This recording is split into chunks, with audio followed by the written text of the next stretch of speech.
بنیان مرसूस में नाकामी के बाद भारत ने स्कूल बस पर हमला कराया। तर्जमान पाक फौज ने कहा है कि दहशतगर्द भारत ने अपने एजेंटों के जरिए बलूचिस्तान के जिला हज़ार में स्कूल की बच्चों की बस पर बुज़दिलाना और बेहमाना हमला करवाया। पाक फौज के शोबा ताल्लुकात आमा ISPR की जानिब से जारी करदा बयान में कहा गया है कि बलूचिस्तान के जिला हज़ार में आज एक और बुज़दिलाना और बेहमाना हमले में स्कूल जाने वाले मासूम बच्चों को बस को निशाना बनाया गया।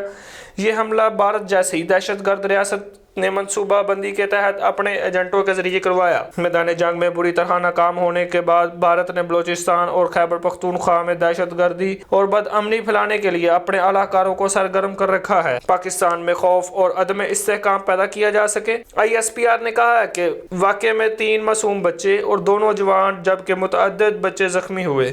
ऑपरेशन बनियान मरसूस में शर्मनाक नाकामी और सिक्योरिटी फोर्सेस के मुअस्सर ताक़ुब के बाद भारत अपने दहशतगर्द नेटवर्क्स को बतौर रियासती हथियार इस्तेमाल कर रहा है ताकि पाकिस्तान में नहते शहरियों और बच्चों को निशाना बनाया जा सके। तर्जमान पाक फौज ने कहा है कि रियासती पॉलिसियों के तौर पर दहशतगर्दी का इस्तेमाल भारतीय सियासी क़यादत की अखलाकी पस्ती और बुनियादी इंसानी इक़दार की नफ़ी का मज़हर है। इस पर बुज़दिलाना भारतीय सरपरस्ती में किए गए हमले के मनसूबा साजों, सहूलतकारों और हमलाकारों को कैफ़रे किरदार तक पहुँचाया जाएगा। भारत के इस मकरूह चेहरे को दुनिया के सामने बेनकाब किया जाएगा।